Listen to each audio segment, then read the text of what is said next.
Awesome. So we're here right now at Cannabis Europa, obviously focused a lot on the European opportunities. So just sticking with that theme, do you want to talk us through how Canopy Growth is thinking about their international strategy, whether that's Europa focused or maybe even LATAM, whatever, but just how you guys are seeing it, exports, acquisitions, the opportunities you like? Yeah, so I'd say it's a very exciting time for us on the international front. Canada, as we've talked about, is getting towards the end of our 72-month build-out. We've set up an entire international infrastructure. We have managing directors for each continent. Have the teams in place now, building out the infrastructure, and really able to move towards execution now. I think particularly in Europe, it's been an exciting year for us with the acquisition of stores in Bickle, acquisition of C3, and really being able to bring all those products together so that we can be a leader in the flower vaporization space, a leader in dronabinol or synthetic THC, and then a leader in broad spectrum cannabis products. And I think that holistic portfolio gives us a good opportunity. Yeah, absolutely. And I mean, you're going to get it right? Like if you have so many different opportunities. And like, how big do you see international, like down the road, not worried about this quarter or whatever, but down the road, how big do you see international for Canopy relative to, say, Canada?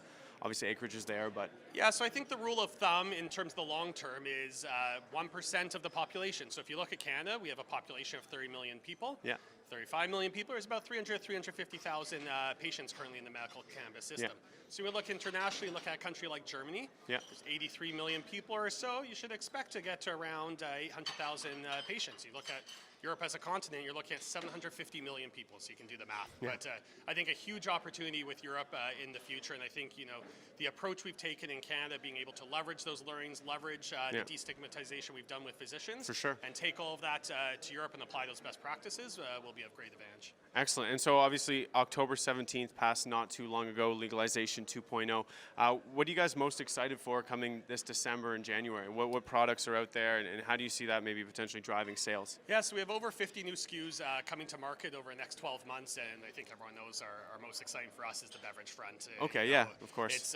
It's not known table stakes to the industry, but it's No. the most disruptive opportunity for us to bring in the years to come. And I think what we've done well is we've been able, through our scientific development team, to make a product that's akin to beverage alcohol. Right. So, you could be used to having 2 beers. Instead, now you have 2 Tweed and Tonics. Yeah. And from that perspective, it gives us a great opportunity to disrupt the current market, grow the overall size of the pie of the market, and really start bringing our advanced manufacturing and intellectual property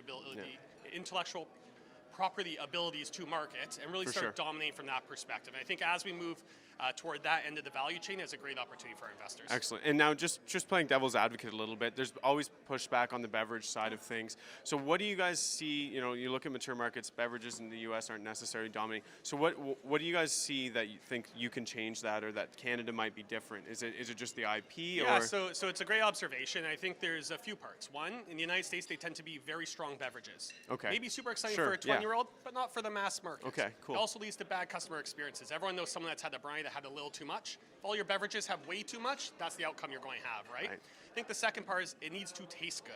Yeah. And we did a media unveiling last week, and we had a tasting panel across all 13 of our beverage SKUs, and the results were quite positive.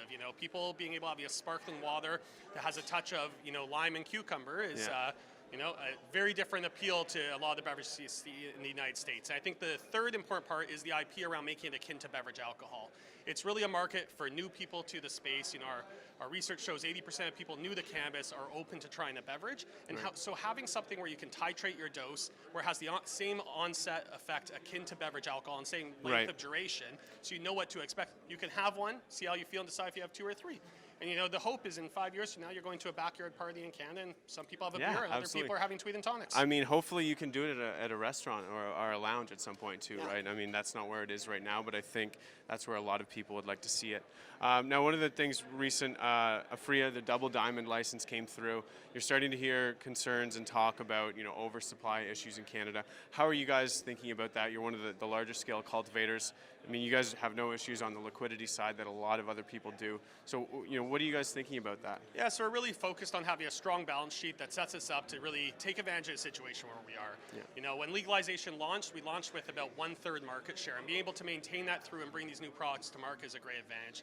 We're always looking at supply and demand side, but really from a long-term perspective, the important part is having a strong supply chain, strong brands, intellectual property, advanced manufacturing, and be able to leverage that all together to make sure we can continue to dominate our market share. Excellent. Well, thank you. And so, looking forward, you mentioned you can't comment. You're in a quiet period on the financial quarterlies. You don't want to talk about any potential, write-off, anything associated with those. But what about profitability? How are you guys thinking about long-term?